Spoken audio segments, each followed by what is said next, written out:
Hello, personal productivity enthusiasts and community. Welcome to Anything But Idle, the Productivity News Podcast. Today's show is brought to you by Co-working Space by Personal Productivity Club.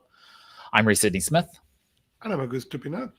and we're your hosts for Anything But Idle. This is episode 90 for November 1st, 2021. The checklist contains my manifesto. And Google Contacts keeps getting better. We couldn't choose a title, so we just shoved them together. Anyway, welcome everybody.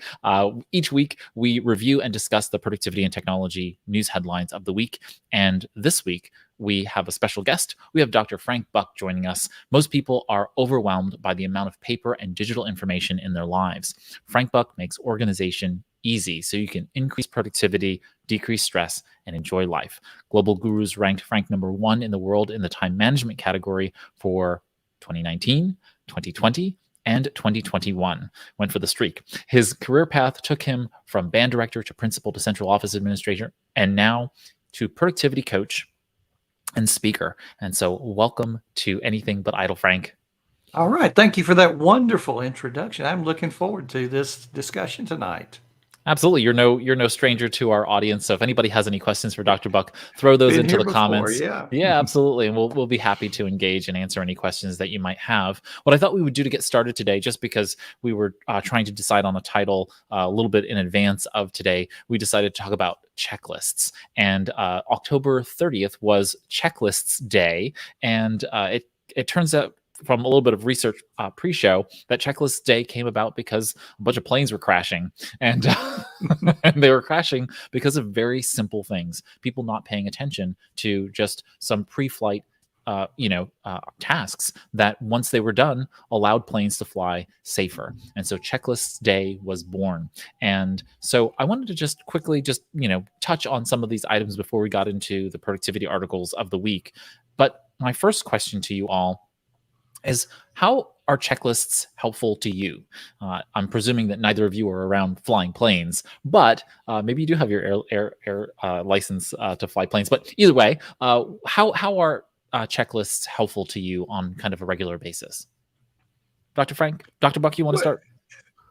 Well, yeah, thinking back to all those years in education, and I've said this over and over and over, I don't know that there's a more cyclic profession in the world in education, with all the things that happen as far as starting school, ending school, the end of the grading period all through the year, and the little tasks that surround that.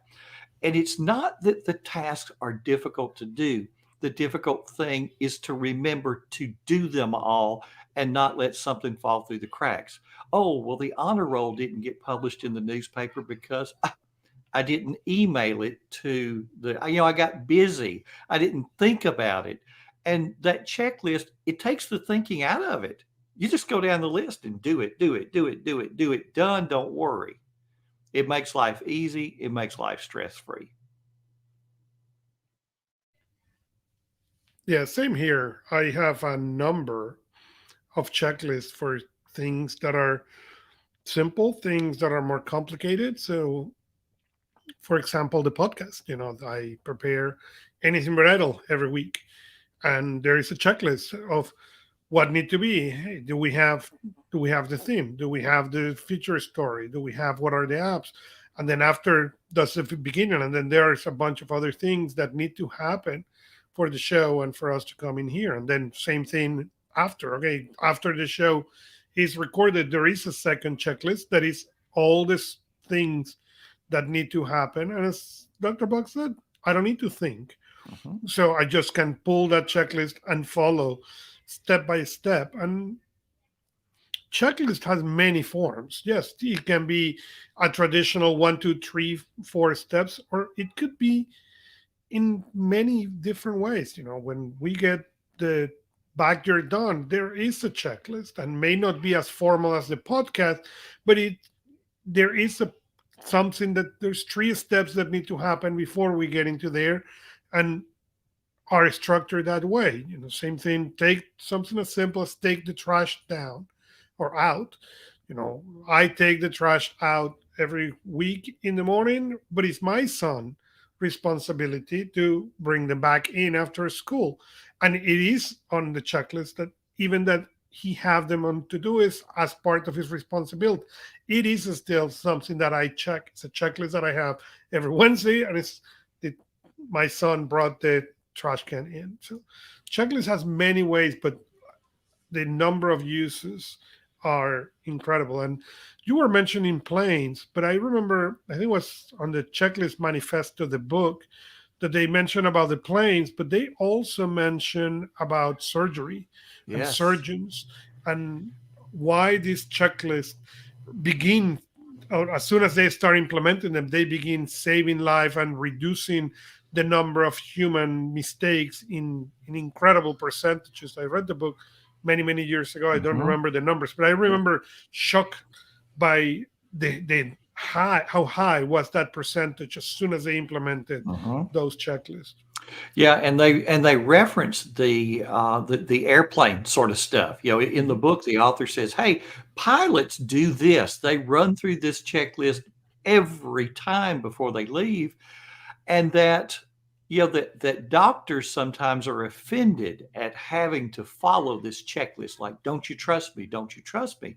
But the thing is, it's not that the doctors don't know these things, it's remembering all of them. And it just takes that remembering out of it so that you can be creative. um, so, you know, Yeah. hey, give me a checklist. Don't make me reinvent the wheel. Don't make it harder than it has to be. Yeah, my thing about doing and using checklists is that it gives me a certain standard of excellence to hit, right? It's not that it's easy, it's that it makes it useful to me in the sense of knowing where my standard is. And if my standard is at making sure each of these things happen, then I don't have to worry about what the order of operations are. I can actually worry about the quality of the work being done. And that so often is very helpful to me. I'm curious what other tips and tricks you have for checklists, maybe tools you use to keep checklists, and then we'll move on to our productivity blogosphere topics. Yeah. Dr. Buck, what are Well, your big well, tips? yeah. Well, for me, it's all in remember. Remember the milk is my digital task list, and so I put them in there, and you'll see things like every Saturday. Here's a task that's the weekly repeating task, and here's just a list of little things that, for that matter, if I didn't do them this week, it wouldn't be that big a deal. But it keeps things from breaking. You know it keeps me from doing things when there's a problem. And then likewise, at the end of the month, here's some just routine things that I do every month. Let's give the dog the heartworm pill. Let's change the air filter. There's several things that I want to check out and around the house. Just look under the house. Look at the crawl space under the house. Is there water under there? Go out to the road. Look at the meter. Is the meter spinning when no water is running in the house and there's a leak? All of these little things, it catches a problem early if there's a problem, and it gives me the peace of mind. And there's no way in the world that I could remember to do all of these things. Or if I did, it would be remembering them at inopportune times. It would be remembering them in the middle of the night. It would be remembering to go out, check the water meter when it's pitch black dark and a snake bites me or something like that. With this, I can just, okay, Saturday morning, let me just run through all of these and be done with it. And you mentioned a good one, because not all checklists are weekly or are daily. We are coming to the fall checklist, and I have one that Mhm. is called the fall checklist, and just list on my notes uh, on the phone. And it is that, okay, the weather, it's getting to the point that freeze will come. So I want to make sure, hey, hoses are not connected, and those kind of things Absolutely. in preparation for the fall. There is a fall, there is a spring one that is the counterpart. As the weather start getting nicer again, what are the things that I want to prepare to have that? So you mentioned something important to mention. Not all checklists are daily or weekly or that consistent. That said, it really changed your life to have them. Mhm. The packing for traveling, it's one of those. I don't, with the pandemic, I may have not used it in a while, but it's still, if I'm traveling tomorrow, I will pull my list and everything will be there, and my Mhm. trip will be completely a completely different experience. Yeah, and I have different checklists for different types of travel. If I'm doing air travel versus driving, I have different checklists for those travel lists because I can carry more stuff if I'm driving that Mhm. I can't carry on to the airport because TSA won't let me through. Like I usually have a Leatherman, that I carry. I can't do that if I'm getting on the plane because it has a knife in it and they're not going to let me through airport Mhm. security. So I have to make sure that my travel checklist on my flight checklist actually says make sure to take off your Leatherman because they're going to take it from you and make you throw out yet another Leatherman. Mhm. And I've Yeah. been through many of them because of that. It's very frustrating.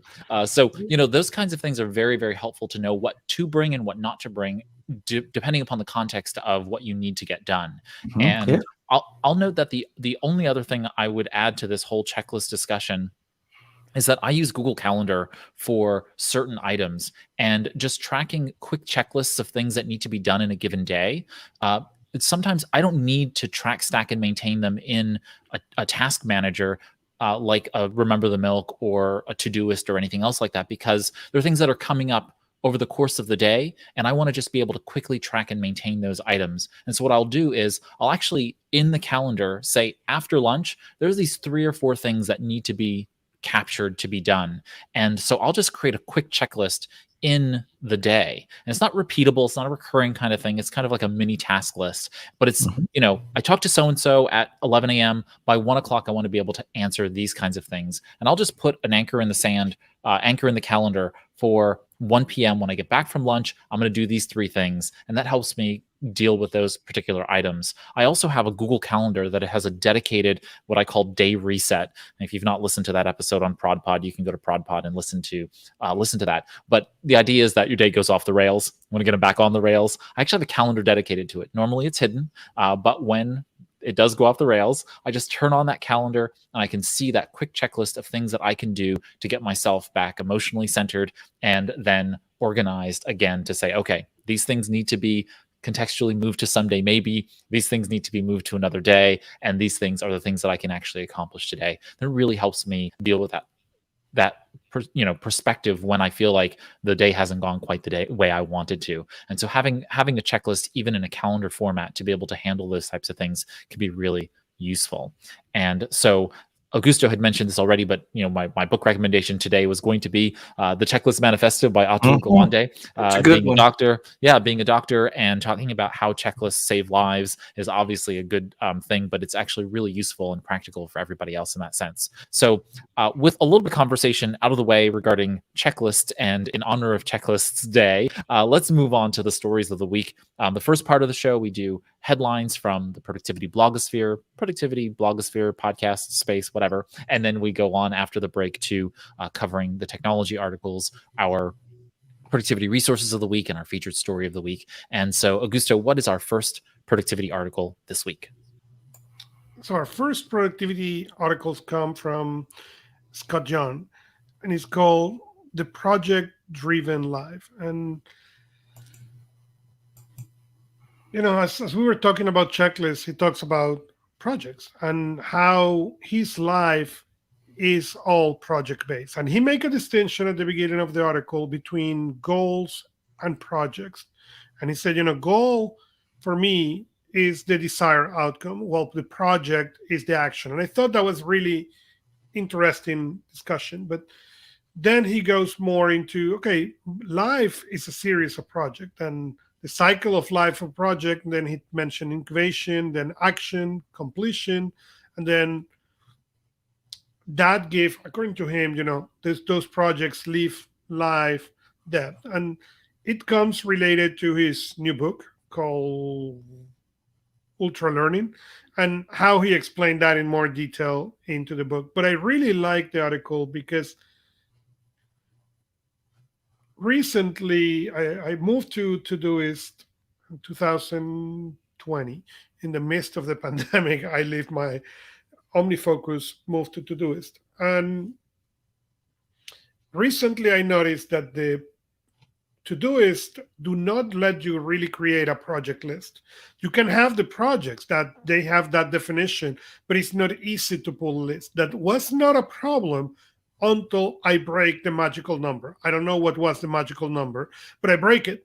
And as soon as I break that number, I could not work into projects because it was really hard for me to pull a list of projects. When the list was short, yeah, the bar on the left was enough. As soon as I break that again, the magical number, I don't know what the number was, but I start having issues. And it was on a discussion with somebody that says, where is your project list? And it suddenly hit me. I don't have a project list anymore because OmniFocus will give you a great project list while Todoist give you these projects on the left. So I went into spend the time to add all these projects now so I can create project list inside of Todoist as fast as I was doing it before in Omni. So I signed to this idea of the project-driven life, and I have experienced first time the power on both sides, the power of having and the power of losing that and not really noticing that you lose that. I found the article interesting. To me, though, he makes a distinction between goals and projects that may be, to me, I read it as you have tasks that lead into projects that lead to goals. For me, I've used the two terms more interchangeably, but I prefer the word goals because to me, that almost makes you expound more on it. If, okay, we want to build a tree house for the kids. Well, what's the project? Well, it's the tree house project. Okay, what's the goal? The goal is to have a tree house in the backyard where the kids can go and feel like they have a place of their own. It sort of makes you stretch that out and describe what done looks like, as David Allen might say. You know, and I agree with that, but I think a goal in many cases is formed from many projects. So for example, he given the article, the example, lose 15 pounds. That's example close to home for me. Lose 15 pounds, it's a project that has multiple projects inside. It's not only, okay, what I'm going to do with the way I eat, but the way I exercise and all the things. Learn French is the other example he put on the article. Same thing, as a person who came to the United States to learn English and use English as a second language, learn English was not the project. That was the goal. The project was a series of small things that bring me to that goal or brought me to that goal, and to make that goal a reality or somehow of a reality. I found the article generally interesting. I didn't necessarily feel like it was something that spoke to me as much. Again, I'm fairly steeped in the GTD world, and my perspective on the definition of a project is different. And I have many different terms that I've created. But for those of you who are unaware, I consider literally every horizon above actions a type of project. It just happens to be on a different time scale. And so if you think about goals as projects, vision, mission, all of those things are just projects. They're just of different lengths. You might take your mission and it's 40 or 50 years of your life. You take goals and they may be multiple years of your life. A specific project in the GTD world is just anything that has more than one step to complete it. And so any given project might take a shorter or longer amount of time, but roughly under a year's worth of time. And so I created programs, which are basically evergreen projects. I've created milestones, which are specific types of projects that connect one project to the next, so that you have a moment in order to, basically stop and plan and iterate on the ongoing, destination toward the end of a meta project, which of course is a project that contains other projects. And so I've created all of these terms out of need for myself to be able to have a list of the things that are happening and the way in which they're happening. So for me, I'm not particularly bothered by a long to-do list or any of those other things, which we'll get into the other article, because I've centralized those into their own filtered views for me to be able to control what effect is my life, right? My life are those projects. all of those things that I noted in terms of terminology are all just projects. They're just different types of projects for me to be able to see, okay, well, what are my programs in life? Those are the things that are going to populate. They're going to be generative of other projects, but they're not necessarily containing those projects because they may be cross contextual. That means that I might do a project that lives between multiple programs, or might have multiple meta projects associated with them. And so I've created these different strata for me just to be able to, for myself, control all the various facets of my life. And we all have to recognize the fact that that might be nonsense to someone who has a more simplified system. It may just be too much manufacturing for those needs. And I think we should all take heart to the fact that just because I like the way that I do it doesn't necessarily mean that you're going to like the way that I do it, and your mileage may vary in doing these things. It's a very personal, hence personal productivity. It's a very personal process. And so I don't dismiss Scott H. Young's perspective here. I think it's really good that he has this sense of certainty and stability in his system, and I wish that for everybody. So onward to our next article. Augusto, what's our next article in our lineup today? So our next article came from Charlie Gicklian in his Productivity Flourishing, and it's that, do you have trouble moving project forward? And he has been famous for talking, you should focus every month on 5 projects and no more. And he's telling the story how he helped his neighbor into defining those 5 projects. He's been famous for saying, hey, instead of trying to move 20 things, why you don't focus on 5 things, move it forward, and then pick 5 more and move forward. And this is a monthly cadence, right? He talks about the 5 project rule as more of like a monthly cadence. Correct. I think that's what I read in there. Yeah.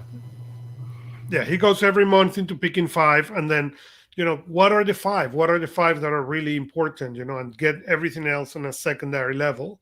Again, it's an approach, but I thought it was good because if you agree with the first article, and I try to link them into what we do. So if you see the power of that project-driven life, well, then how you're going to move them forward, it's going to be something important. Mm-hmm. And I think that sounds good on the surface. Let's just take 5. Let's push those all the way to the finish line. Then let's take another 5 and really, okay, so if one of yours is, I want to lose the 15 pounds, all right, there's one gone. Mm-hmm. Okay, your child needs some help with math. We want his math one of our projects is math to get better. All right, there's already a second one right there.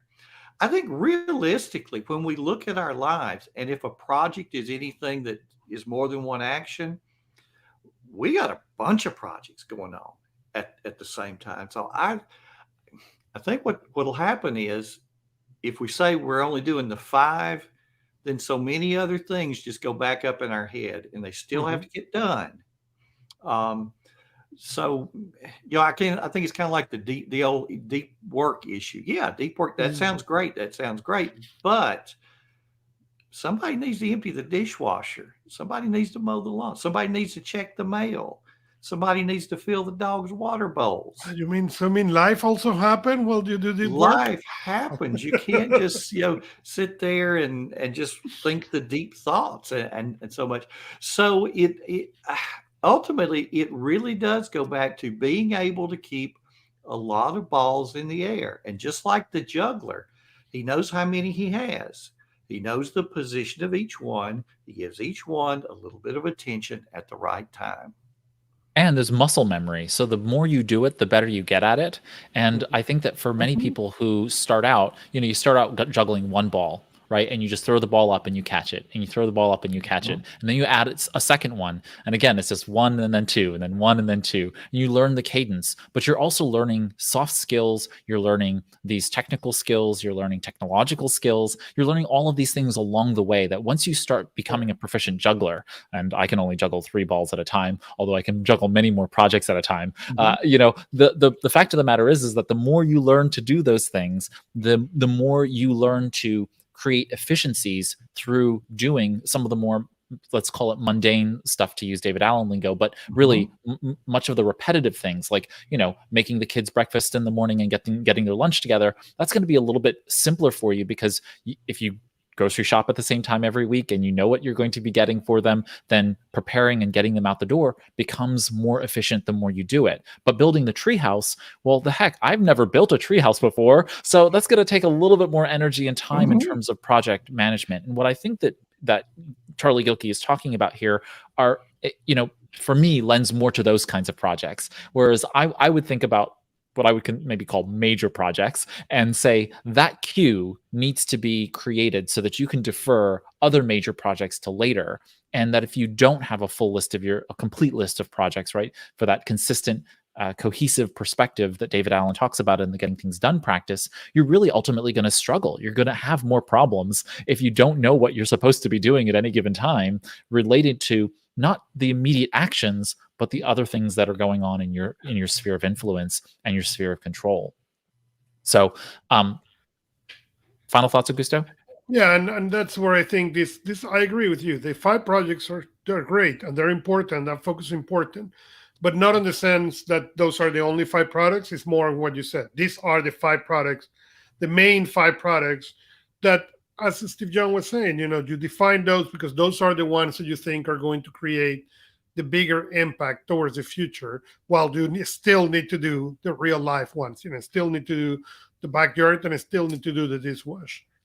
Yeah, no, and that part I fully agree with. I mean, you need to be able to focus, and focusing your energy on bigger items, maybe what they've called slow burn or otherwise types of projects. There is some necessity to that. If you try to do a bunch of really huge projects all at once, you're likely going to do a really piss poor job across the board, right? And potentially not have any of them be done. And we've all faced that in some way, shape, or form in our life, where we try to take on just a little too much, and you start to feel the cracks, the chinks in the dike, and you're like, okay, it's time to start sealing up the chinks and let's focus on one thing at a time. And that helps to build cadence and pace, and then you can speed up again. So just remember that when you do new things, you slow down before you speed up. It's frequently when I tell clients about hiring their first staff members. You hire someone, guess what? You're going to slow down before you speed up, because you have to onboard that person. They need to learn the culture. They need to be able to understand how to take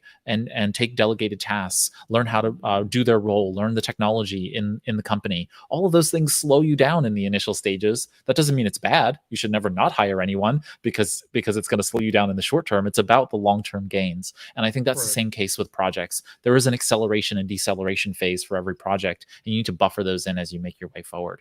All right, on to our next and third productivity article.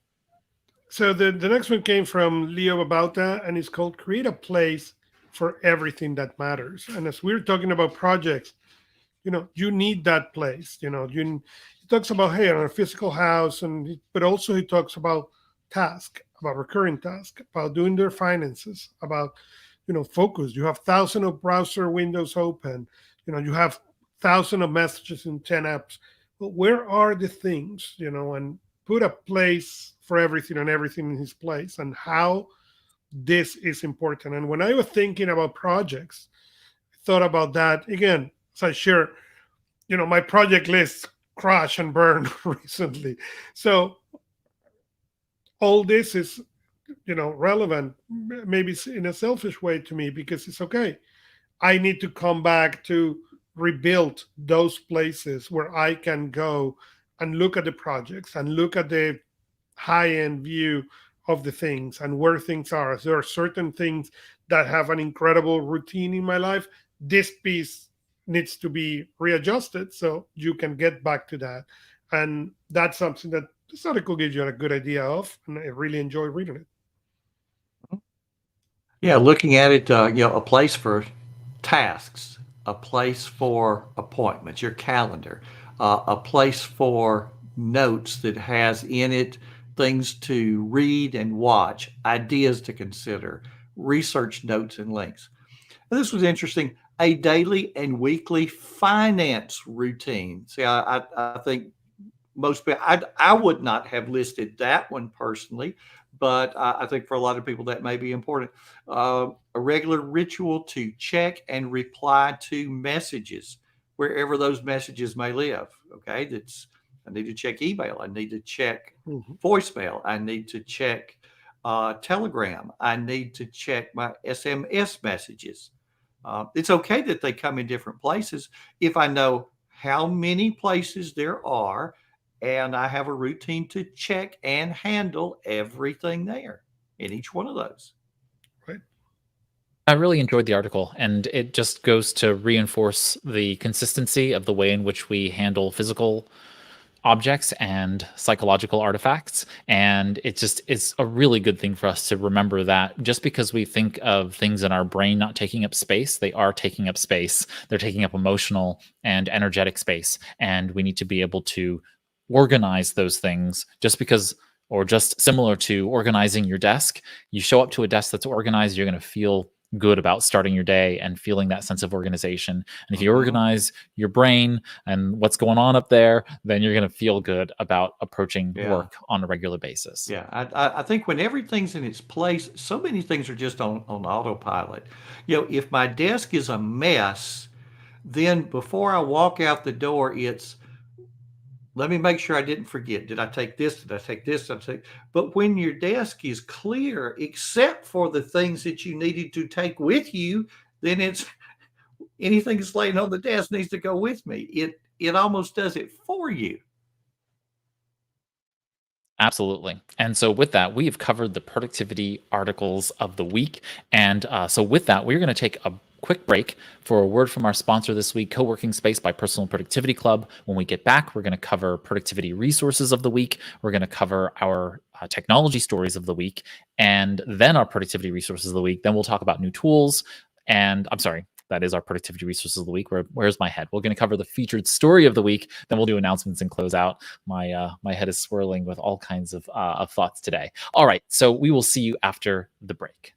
While working in person may be normal for you, it's unlikely your coworkers are as interested in being productive as you are. Or working remotely or from home can be isolating. And there's something powerful about being with productive people, even virtually, that helps you be more engaged.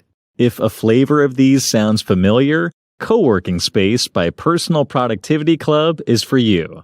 Co-working Space is a virtual work community designed to help members be more effective and efficient in their work and personal lives.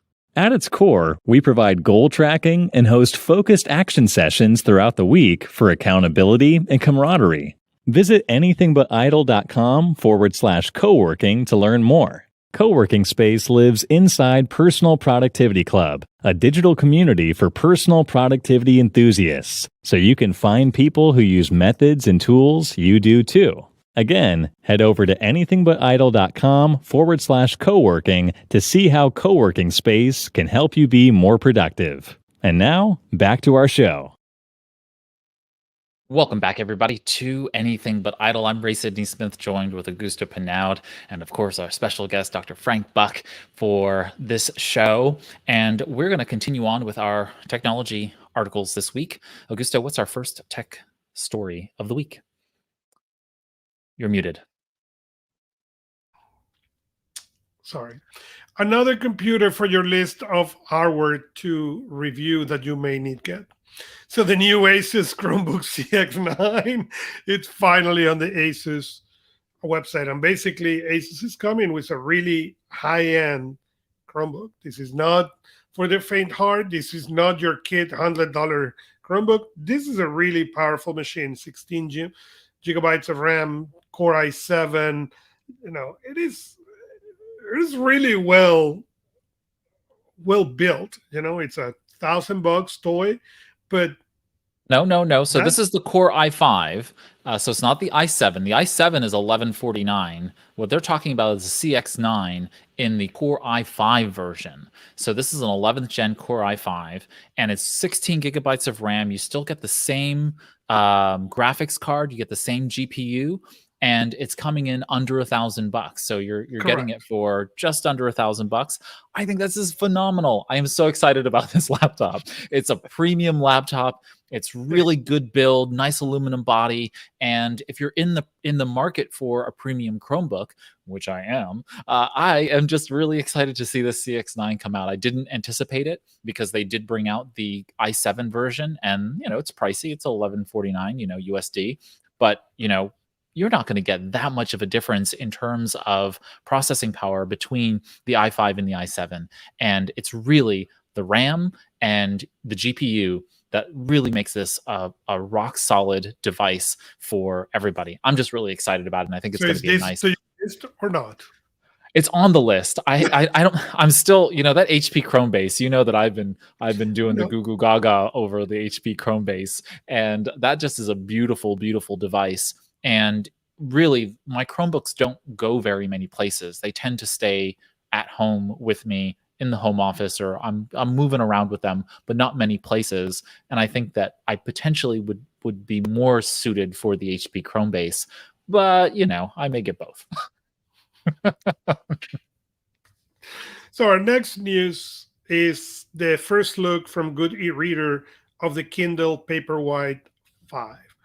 And one thing that was interesting is the 6.8 inches, e-ink. But the Kindle Paperwhite 4 had 5 LED lights. Well, this one has 17 LED lights. That's not a little improvement. This is a massive improvement. So you will be able to really get an effect on that screen to make the device even better to read. They are mentioned that it's protected with a layer of glass that may or may not reflect when you're reading outside. But for reading inside, it is an incredible screen.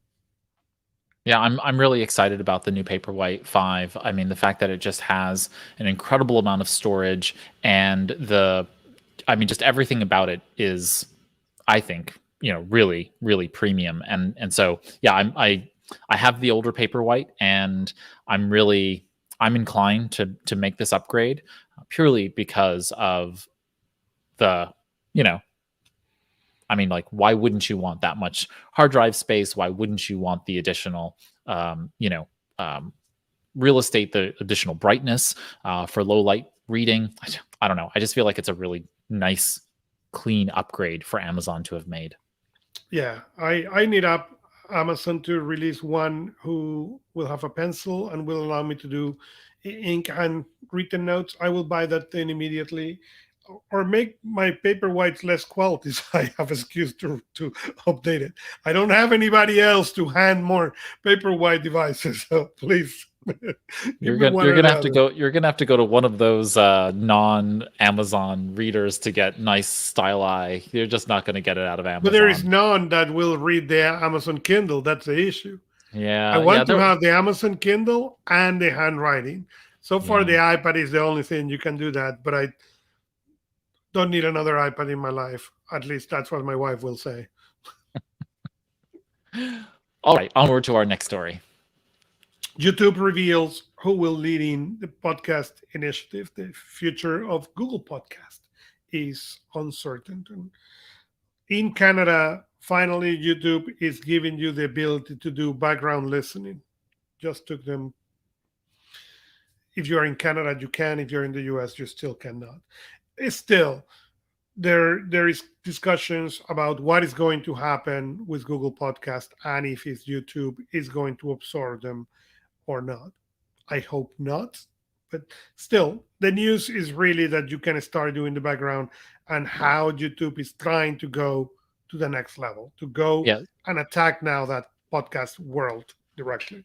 So to be clear here, this is within the YouTube app, in the mobile application. Up until now, you had to be a YouTube Music subscriber, a premium subscriber, or have YouTube Premium generally, which gave you YouTube Music Premium in order to be able to have music play in the background or to download music, download videos and generally, and some other features within the YouTube Premium space. So YouTube Music is giving only Canadians right now the ability to do that background music playing, which is kind of nice. It is also something that would be useful in the podcast space because many people do listen to, I know that I don't, and I know that many people don't, but I still recommend to everybody to put YouTube videos up of your podcasts, because people do. People listen to music and they listen to podcasts on YouTube. They just listen to it in the background while they're at work or whatever, and it doesn't require them to have another application. It's just a convenience factor, and many people do it. Fine. I think this is a little too much conjecture here. We don't know what YouTube Music is doing. We don't know what Alphabet wants of YouTube in terms of the podcast space. The new podcast lead is Kai Chuk, and we don't know what that podcast lead wants in Google Podcasts. I think that Google Podcasts is a strong platform with an entirely different slice of the web. Think about it from the perspective that the blog RSS feed and the podcast RSS feed they're portions of Google search. They're not really built for YouTube Music. YouTube doesn't have an RSS feed. It's not the same type of thing here. So I think that there's maybe a little bit of jumping across. I understand that this particular outlet that is publishing the story wants to kind of give some thought in terms of what should happen in that space. And I'm in the same boat. I do not want Google Podcasts integrated into YouTube Music. I think that it would be a terrible mistake. And I really love what Google has done with Google Podcasts. They've made a competent podcast application. They have made an incredibly easy way for people to be able to syndicate podcasts to Google Podcasts. If you have a secure RSS 2.0 feed, that is one that includes a media closure. That's it. You're a part of Google Podcasts. It's simple, easy, and makes so much sense. And there's no reason to go ahead and muck it up by bringing YouTube Music into the fray. And that's my 2 cents on it. I also think that that you want to be a premium Google subscriber or whatever that thing is called, is the only thing that you have rejected more than that is the people calling you asking to extend your car's extended warranty. Although I've been a YouTube Premium member for many years, and I actually really like YouTube Premium. It gets rid of your commercials, and so you don't watch any advertising on the platform, and it still pays the creators. So I feel very comfortable with the fact that I'm, that revenue is generated to pay those creators, and you get access to the YouTube Originals content. So the YouTube studio that produces original content, you get access to downloading on mobile. So like, for example, I'm about to go on a trip. I'm going to be able to download into the YouTube applications lots of content offline. So I don't have to worry about internet connectivity. If I'm sitting in the hotel and I want to be able to watch something, it's all local with my Netflix and my YouTube, and everything's just on there. And those are just conveniences I really like. So there's a value to all of this that YouTube is trying to provide. I wish they would make this a little bit cohesive across the entire Alphabet soup, which is Google Fi. If you have a Google Pixel in the Google Store, Google One program, which is their storage platform, Google Voice, and Google Workspace. If you brought all these under one umbrella for me in terms of an omnibus plan, I would be more likely to give you my money to provide that in this cohesive space. So I didn't have to give you a little bit of money there and a little bit of money there. Now I've got to pay for Play Pass here and then Pixel Pass there. It's like, come on, people, just make it easy for me, right? If you make it easy for me, I'll be more likely to buy into all of those things with a small discount. All right, on to our final tech story. Our final tech story is Google has now auto-generated captions available for free. And I think this came first on Microsoft Teams, so that you could do it as part of having Teams to get this caption. But now with Google, you will be able to go and enable the ability to get those captions for free. That is really fantastic. Google or Zoom? Zoom. Sorry. Okay, yeah. Zoom. And so this is actually part of a triumvirate of Teams, Zoom, and Google Meet. They're all working on bringing captioning to the space. Google Meet already has closed captioning, or auto captioning. I wouldn't call it closed captioning, but it has that ability to provide captions for video. I will also note, for anybody who's interested, there is now an official, in I believe it's Chrome 94, there's an official option under accessibility for you to turn on video captioning.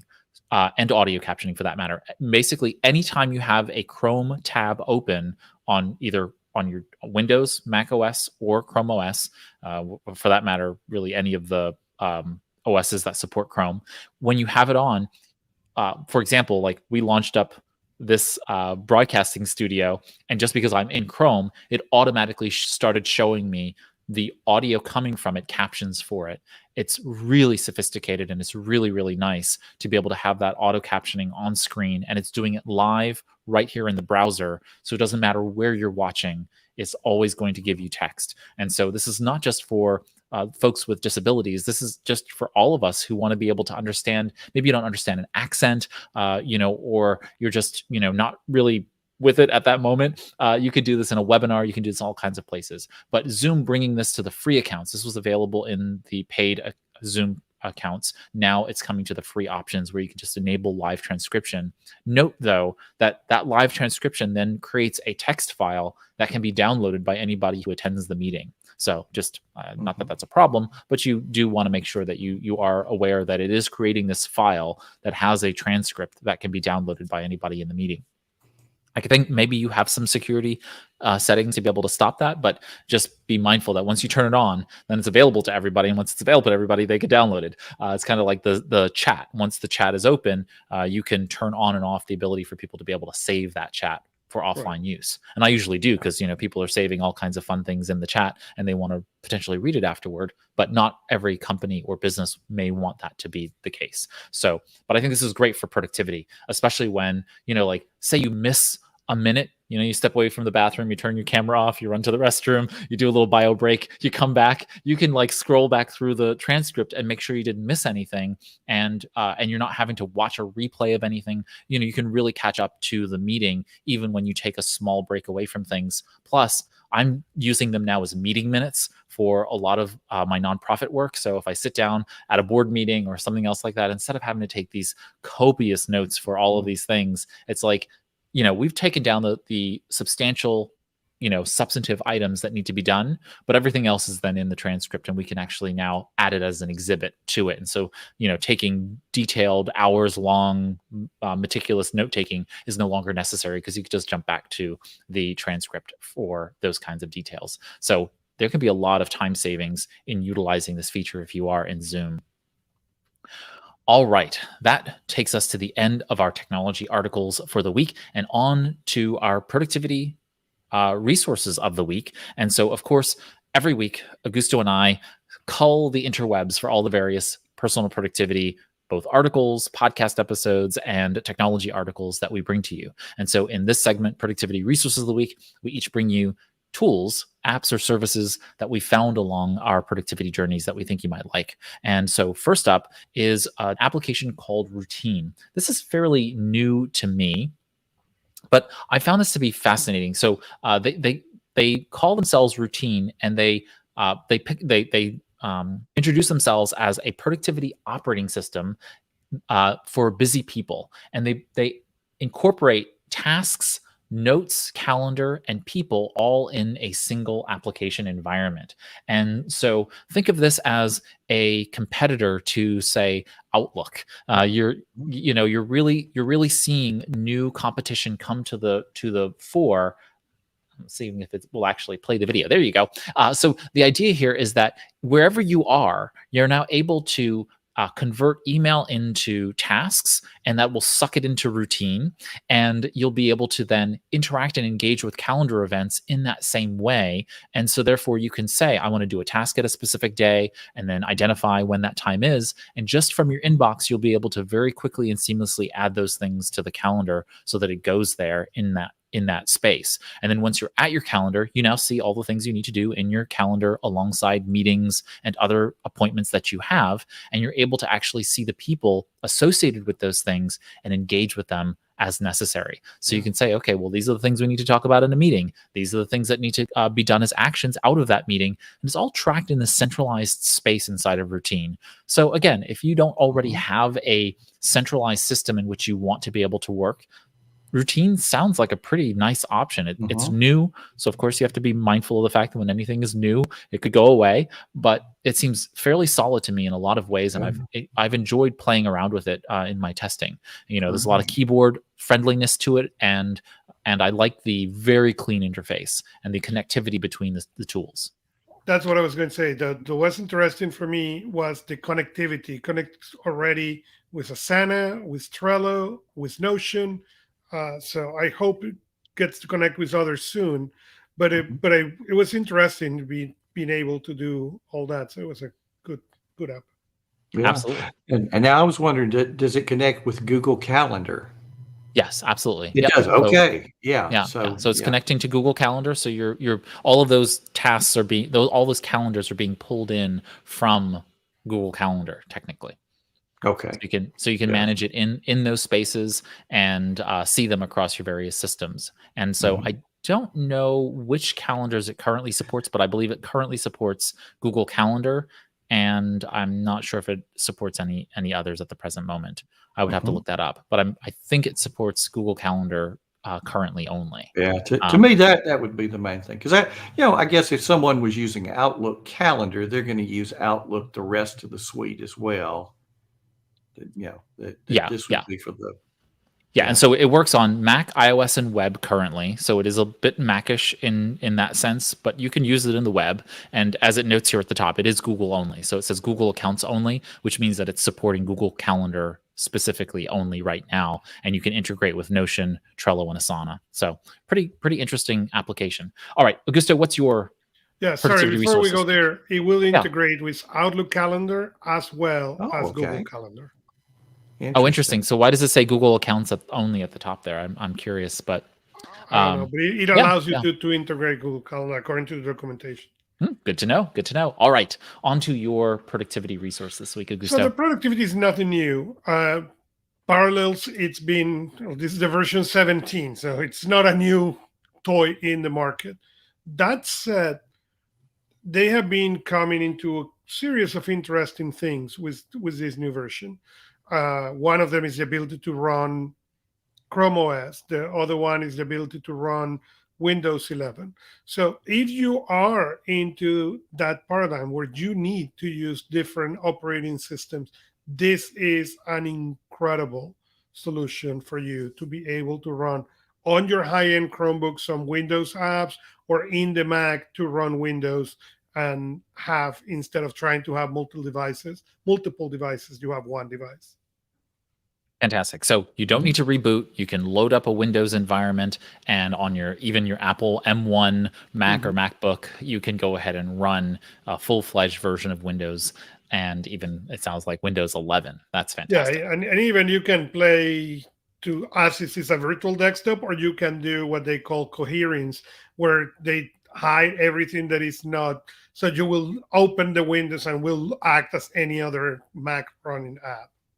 Fantastic. Wonderful, wonderful. All right. Dr. Buck, what is your productivity resource this week? Okay, sometimes a little thing can be a big thing if it's something that you use every day.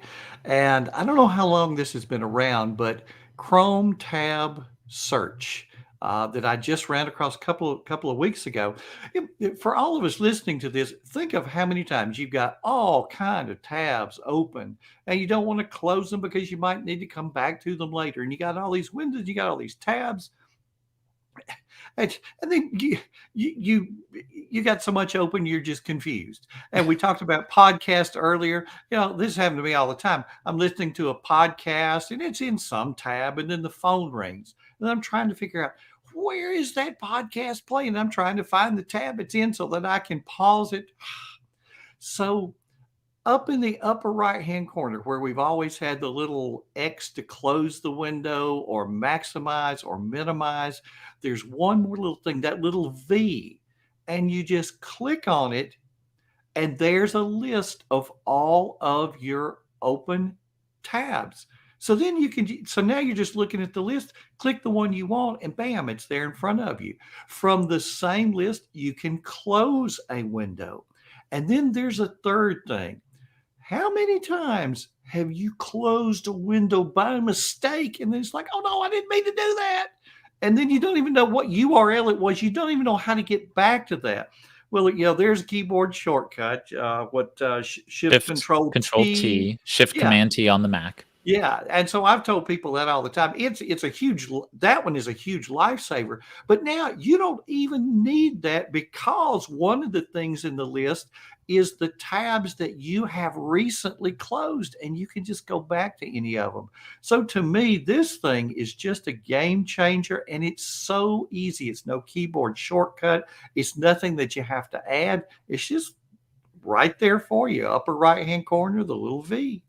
Yeah, Chrome I'm sorry. tabs. I'm sorry it wasn't showing on screen, but I was pressing on it, but for some reason the screen sharing wasn't showing it. But when you click on it, Okay. as Dr. Buck was noting, you click on that little disclosure arrow, and you get a search field. You get the open browser tabs, and then your recently closed tabs right below it. Really fantastic, great resource, Dr. Buck. And so with that brings us on to our featured story this week. And so each week we pick kind of a featured story we want to cover. And this week it's all about Google Contacts. Augusto, what have we learned about Google Contacts this week? I know this is incredible news for startups, small businesses. Google begin evolving, and even for larger, but especially for small business, I think Google is starting to evolve their context and really becoming more like a CRM, where you are going to be able to see not only the contact, but the interactions that you have with that contact. Hey, what are the kind of documents, the stuff, the calendar invites that you are sharing? So if you have Google Workspace, you are going to start seeing a lot more about the contacts. If you are in the same organization, you will see who they report to and all that. In a similar way as Outlook or Exchange have done it for many years, but now you will be able to do it in your Google. See all these I don't know. It was really, really exciting for me to see Google finally taking that to a more CRM like, because for a lot of people, it's now, okay, let me try to connect this and make it into a CRM. But as Google continue to position them into the solid new business option to getting this, I think this is a tool that startups and new business will get so much out of it. Yeah. Because they've always had the email exchange that you've had with the other people, which is helpful to see at a glance all the emails I've sent to or received from this other person. But now to have all this other stuff, that's great. Well, yeah. So what you're talking about, Dr. Buck, is that in any Google account, and most people don't know this already, in any Google account, Google Contacts already has quite a number of really nice features to it. Yes. One, you have labels, and you have the ability to organize contacts by label, similar to Gmail. So Gmail has labels, not folders. And so those labels help you organize your Gmail messages. Same thing in Google Contacts. You can organize your contacts by having labels. And so one contact can have multiple labels. So you can say like, oh, well, if you're in business with your husband, wife, or spouse, you can then have a label that says family. And you can also have a label that says your business or business name or whatever it might be. And now that contact will show up in both of those places. And you now also have, and this has been around for quite some time, recent interactions. So say you have a multiple calendar events. You'll see the calendar events where you both were attendees to those meetings. You'll see messages that have been you both have been in the to or CC fields of those Gmail messages. And so that kind of information was already surfacing in Google Contacts. And what Google Workspace is now doing is surfacing even more information to give working hours, their time zone, so that you know what time it is in their local time, and just all kinds of other really rich information so that you know more about the person with whom you're in contact.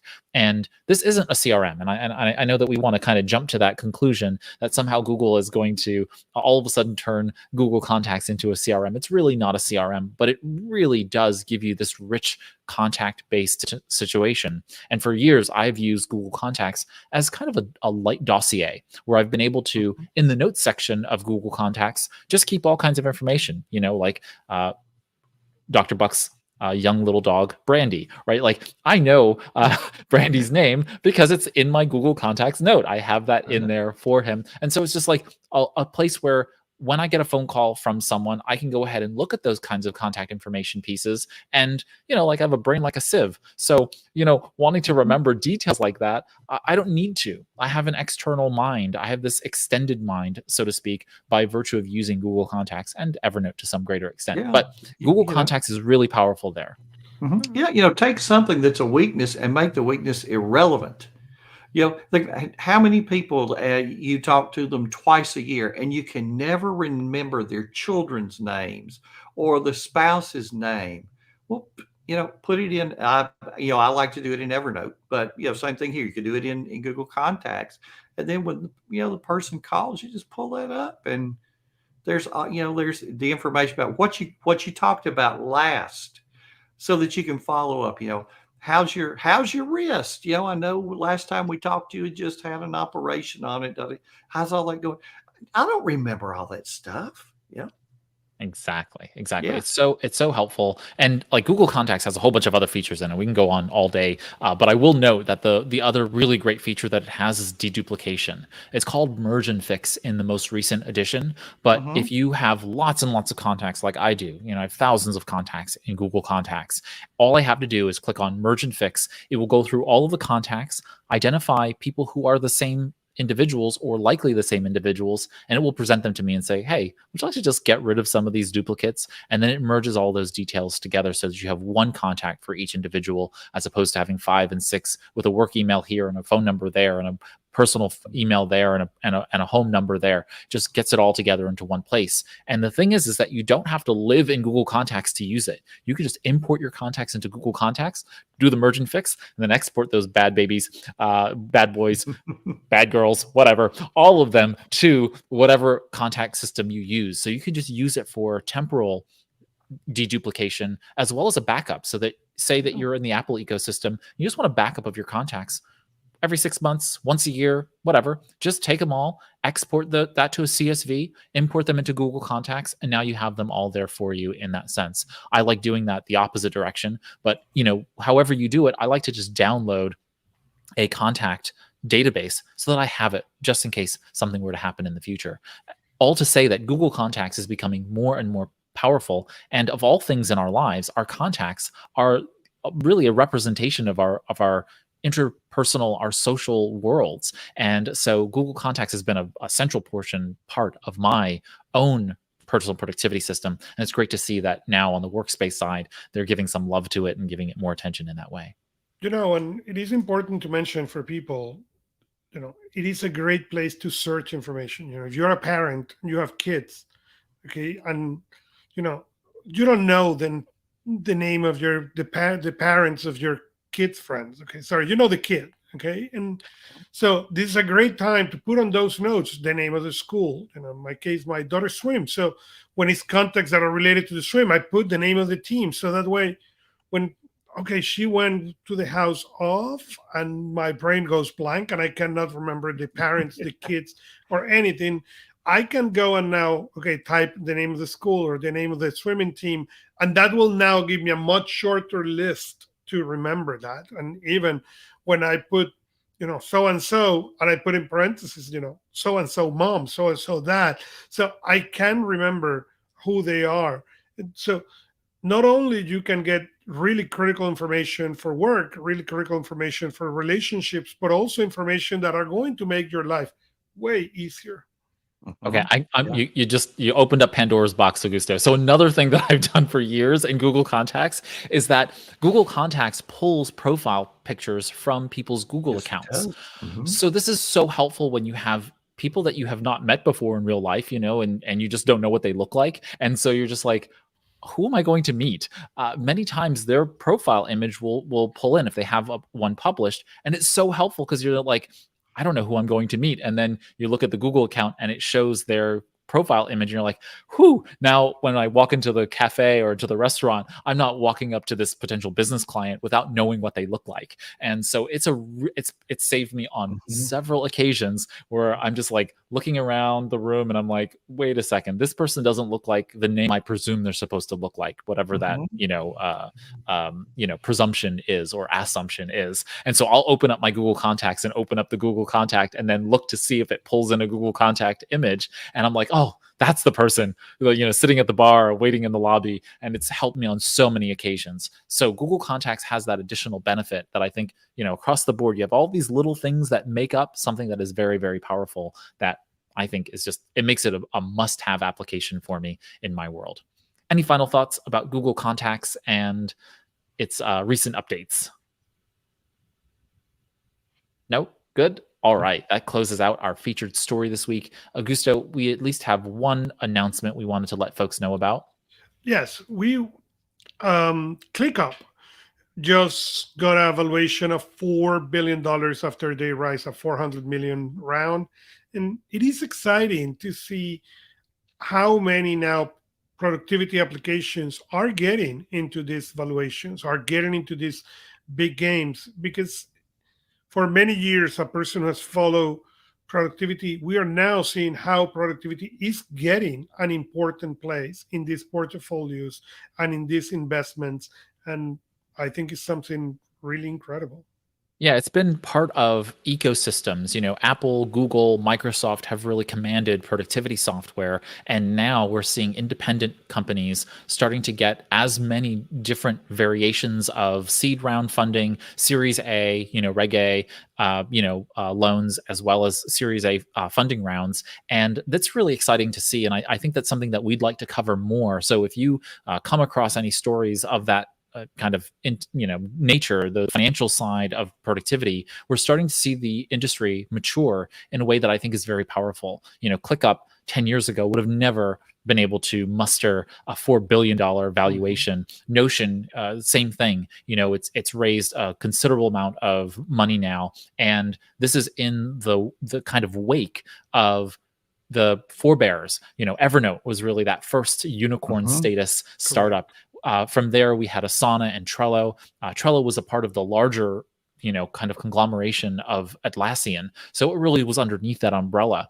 And Asana being the next step out, and now a publicly traded company. So I'm really just curious to see, as we cover more of these stories, what the maturity of the personal productivity software space is going to look like. And it makes me feel good, because it makes me know that there are solid businesses out there that are capable of doing good for your personal productivity and also doing good for profitability. And that means they'll be around a while. And it just, it's terrible when, any major company kills off a product just because it's just a line item to them. They don't particularly care. But when you have a company like Asana or Trello or otherwise, and it's their heart and soul in the application, and profitability means they can continue to support you and your personal productivity into the future, I think that's just a really strong statement for the world of our world, and really good for you. So with that, let's go ahead and close out.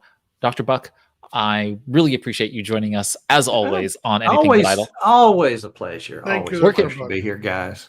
Where can folks keep up to date with you and what you're doing out there in the world? All right, come over to frankbuck.org, not .com, but frankbuck.org. I do a new piece of content every week. So new blog post that is also a little short podcast, YouTube video. When you come over, hop on my email list so that you keep up with what I'm doing. Send you a couple of free gifts. And stay tuned at the end of this year. I think it's December 28th. We're coming out with a new book called Get Organized Digitally. The Educator's, what is the subtitle of my own book? The Educator's Guide to Time Management. But don't let the title fool you. You don't have to be in education. If you're handling email, if you're handling tasks, if you're handling all this digital stuff, this book is for you. It's the real nitty gritty. It's the kind of things like that we've been talking on this show about. The little things that done every day just skyrocket your productivity. So absolutely, like I say, I think it's December 28th, but come over to the website. We'll keep you informed. Again, absolutely. Guys, thanks so much for having me. Absolutely. You can find Dr. Buck on Twitter and Instagram at Dr. Frank Buck. So he's on Twitter and Instagram at Dr. Frank Buck. Stay tuned for the December 28th launch of his new book. Really excited. Get Organized Digitally. Thanks, as always, Dr. Buck, for joining us here on Anything But Idle. All right, Augusto. We have made it to the end of episode 90. And with that, we've covered the productivity and related technology news this week. Thanks to you, Augusto, for putting together the show this and every week. And we'll see you next week. Thank you very much. Okay.